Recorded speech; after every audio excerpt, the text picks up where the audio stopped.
Good morning. Good morning, everyone.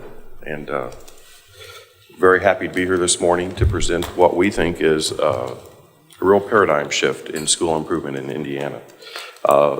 We did put a packet by your chair this morning, so I think that will provide you some additional context. Certainly want to abide by 15 minutes or less, and because I've sat where you sit, and so I certainly appreciate that. And, so David Smith, Superintendent of the Evansville-Vandenberg School Corporation, Chad Lochmiller, who you will hear a lot from later, and then an individual who is not with us this morning, but is really seminal in importance with this initiative, and that's Carrie Hilliard, who's our Chief Transformation Officer. So as we move forward, very briefly, the whole intent of this presentation in terms of best practices is to really lift up some of the current challenges that we face in Indiana and actually beyond. Talk about network improvement science truly as a sustained continuous improvement approach. Also talk a little bit about the collaborative efforts between IU and EVSC, and then also opportunities that we think exist for Indiana to be a national leader in this effort. I'd like for you to look at this quote, or I'll read it for those that have your back to the screen. If we really want to get better, we have to make getting better matter again, and this is really a way to do it. So just think about that for a minute. I am truly blessed to be a part of an organization that is very reflective and intentional about our approach and our practice, and we ask these questions frequently. What is the systemic approach we need to utilize? Number two, how do you develop an improvement mindset? Because if you don't have a process for improving, then really, and a process for getting better, then unfortunately the status quo tends to rule the day. And then you tend to get more of what you've always gotten, even though we always want to achieve better results. So I think one of the foundational aspects of this is that this is not a program. This is not a program, this is a process. And it really is a process that leverages all of those individual initiatives for the greater good. Now, the next slide, if you're following along in the packet, has a lot of verbiage, and I won't trouble to read all that, but I do want to highlight just a few things. The underlying causes of challenges facing Indiana are more complex than we've truly dealt with in quite some time. And in order to achieve their desired results, we have to do the hard work of creating a culture of continuous improvement that functions in very short and agile cycles, and that is not the way we typically approach improvement. And I'm a huge proponent of beliefs drive actions, and so do systems. The systems that we intentionally create, and then also the systems that are rather informal, but the systems that we tolerate. And those are often the ones that do the most damage. So we have this thinking that we have to empower and train individuals in our enterprise to question what we do and how we do it, and to never fall into the habit of, well, this is the way we've always done things. And these challenges that face Indiana school corporations really go beyond the typical challenges that we face, or that we typically think of that we face in terms of demographics, accountability, those kind of things. We clearly embrace accountability, but this goes beyond those challenges because we have to think of, or we typically think of school improvement as emanating from the school. I've had the opportunity to speak to you a few times before, and I'm a huge proponent that school improvement has to emanate from the district office. If it doesn't emanate from the district office, then you typically have one-off types of improvement, and often when the personality or the talent leaves, so does the improvement. So it, I think, is vital that we have to have some kind of catalyst, some kind of accelerator to achieve better results, and there has to be a process or a protocol that leads us to continuous improvement with those short iterative cycles that are replicable and easy to understand. And then next, when we think about reframing improvement, these 4 bullets I think are very important. We have to learn how to implement complex ideas that are effectively, reliably, and also at scale, and we have to develop the capacity within the educational system to learn and improve, and I'll speak about that in a few moments. And we have to move away from fidelity of implementation to real integrity of implementation, as well as expanding our ability to manage variability.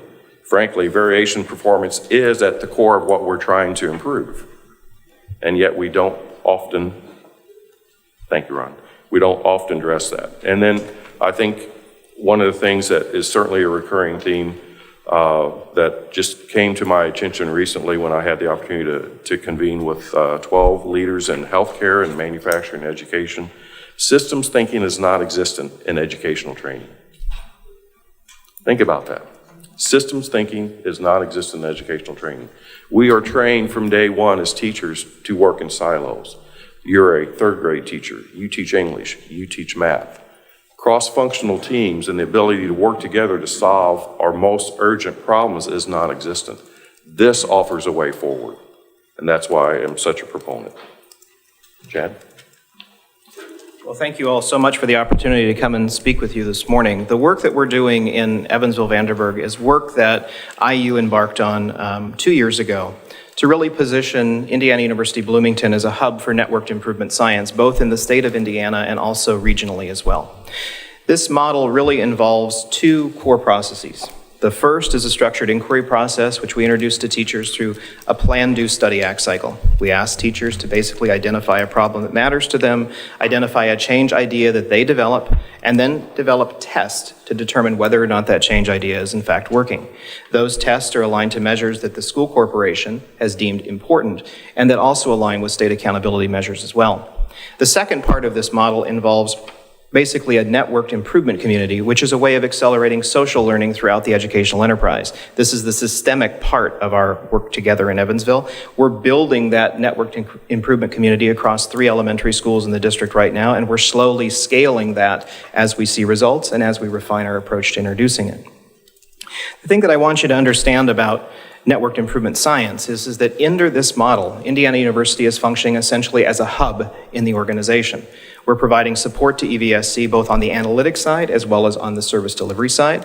We're helping educators on the front lines think through how this model can be used in their classrooms. And then most importantly, Indiana University is engaging in its own learning and reflection and embedding this into our preparation program experiences. Improvement science really reflects 3 questions. These are important questions because they drive our work with classroom teachers, they drive conversations between principals and teachers, and they also drive conversations between the central office and schools. The first question, what's the problem we're trying to solve? This really is designed to bring clarity and focus to our work, and it's also designed to serve as a launch point for the Plan, Do, Study, Act cycle. The second question that we ask is, how will we know whether our change represents an improvement? In other words, what evidence will you use to measure your change idea and its effect on the outcome that you care most about? And then third and finally, we ask them, what change can we make to achieve the goal that we're setting? This is all goal-based and problem-based, or as our friends at the Carnegie Foundation like to say, it's user-centered and problem-specific. There are really 4 key improvement tools that we're introducing into EVSC right now. One of them is the fishbone diagram, which is essentially a complex or a way of unpacking complex problems of practice. We're helping teachers identify the various root causes of the problems that they see in their classrooms, in their teams, and in their schools. And then we're using that understanding to inform a theory of improvement. The theory of improvement is reflected in a driver diagram, and then the ideas that are encapsulated in that driver diagram are basically tested through the PDSA. IU is then facilitating the conversations through a networked improvement community, and we're seeking to drive essentially commonalities across the schools while attending to the variation that exists within them. Now, this is important because it requires us to think a little bit differently about measurement. Many of the teachers who we're working with, they focus on what? They focus on NWEA, they focus on iLearn or whatever other assessments they commonly have had access to. We're now asking them to go back to their teacher education days and think really critically and carefully about practical measures that they see in their classrooms, that they can link to those outcomes that they ultimately know are making a difference for their students. One of the teachers in our work right now, she actually offered this quote in a focus group that we conducted in January. She said, if I care about an issue to identify it as a problem, I will work harder to improve it. We're seeing that in all of our teachers, we're seeing that with our principals, and we're seeing that with other participants in this initiative as well. The other thing that's important to understand is that because the process is occurring within a PDSA, teachers are operating within a very heightened space of accountability. They're required to produce evidence, they're required to justify their outcomes, they're required to basically show us that the change idea that they're implementing is actually working. And we're seeing some significant shifts as a result of that because they're having to suddenly be transparent about whether or not the micro adjustments that they're making in their classrooms are actually getting the results that they want. David, did you want to add something about measurement? I think we're good. Okay.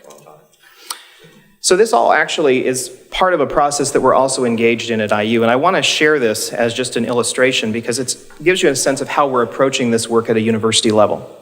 IU is really trying to solve an important problem.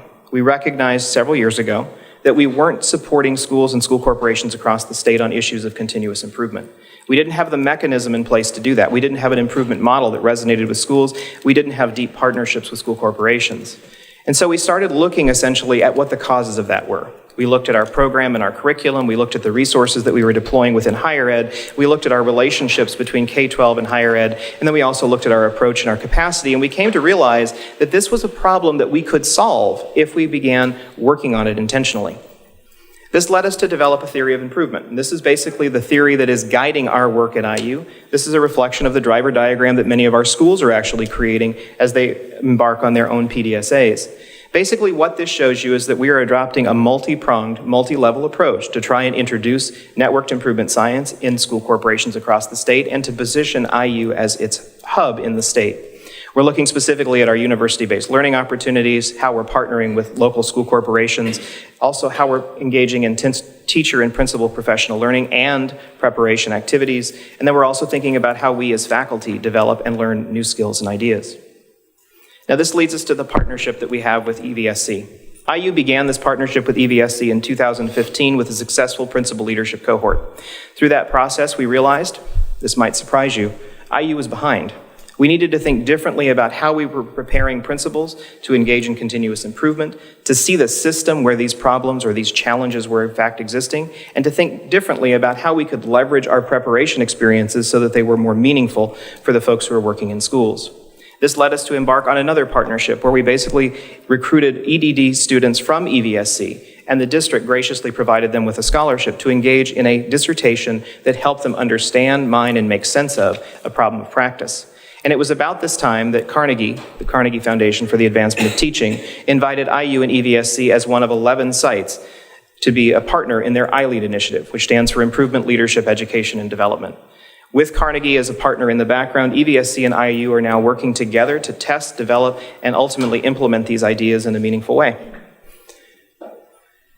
Now, this is probably the information that you're most interested in. These are some of our early outcomes. It's important to recognize that we've been working at this only 4 months. We're already beginning to see significant shifts in teacher practice, not only as it relates to collaboration, but also as it relates to the utilization of instructional time. In one of the elementary classrooms in EVSC, we actually see teachers using the PDSA process, and so far they've recovered 3 hours per week of instructional time to devote to other instructional activities. We see teachers who have essentially been arranged in horizontal PLCs starting to work vertically, asking questions about how they can engage in conversations around shared issues of improvement. We see principals spending more time in classrooms, and their coaching of classroom teachers is becoming increasingly focused on the problems of practice that the teachers have identified. And most importantly, at all of our launch sites, we see classroom teachers offering suggestions to one another in a new and non-threatening way. This is really a significant shift, but it's also emblematic of what we see happening in other sites that are participating in the iLead initiative because they're actually shifting the work process of classroom teachers.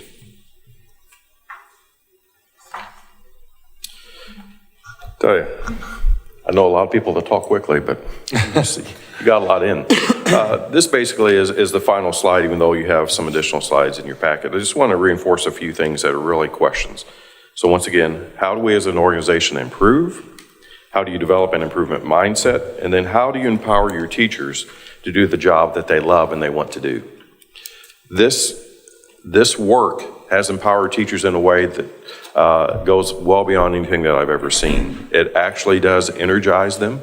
It is also spreading somewhat organically in the schools. So we have to make certain as a district office that we have the capacity and the capability to support this as it does grow.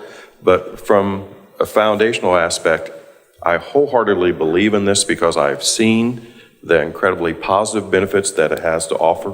And it is one of those things where a rising tide raises all ships. And truly, I think that this is the catalyst that we need in education to once again empower teachers and help them to see that they are the individuals that are the ones that help all of our kids have a better life.